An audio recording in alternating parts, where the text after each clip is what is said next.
দেয়াল জুড়ে কোথাও শোভা পাচ্ছে বিশাল শিল্পকর্ম, কোথাও আবার নানা রঙের মিশেলে নান্দনিক কাজ। ভিন্ন ধারার শিল্পকর্ম নিয়ে রাজধানীতে চলছে শিল্পী মুবতাসিম আলভির প্রথম একক শিল্প প্রদর্শনী, যে আয়োজনের শিরোনাম আ শেয়ার্ড কন্ডিশন।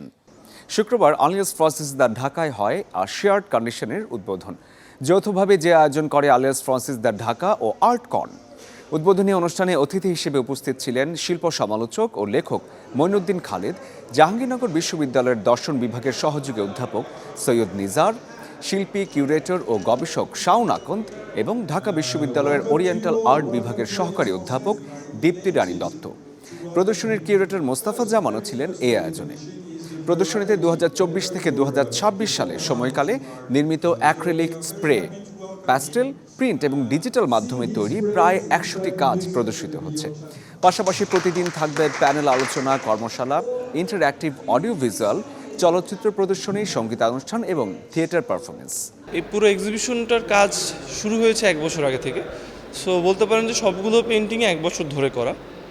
কিছু কিছু পেন্টিং হয়তো বেশি সময় লেগেছে, কিন্তু এই সব কিছু 1 বছর টাইম ফ্রেমে আমি টাঙানোর আগ পর্যন্ত সবগুলোতে একটু একটু করে রাখছি। আর যদি ভাষা মিনিংয়ের কথা যেটা বলতেছেন, আসলে এখানে আমি মূলত ছবি আঁকি প্যারাডোলিয়া নামে একটা টার্ম থেকে, টার্মটাকে অ্যাড্রেস করে। এখন প্যারাডোলিয়া হচ্ছে একটা হিউম্যান টেন্ডেন্সি। আপনি মেঘের মধ্যে যখন চেহারা দেখেন, মেঘ যখন যায় আমরা চেহারা দেখি, নানা রকম পশু পাখি দেখি।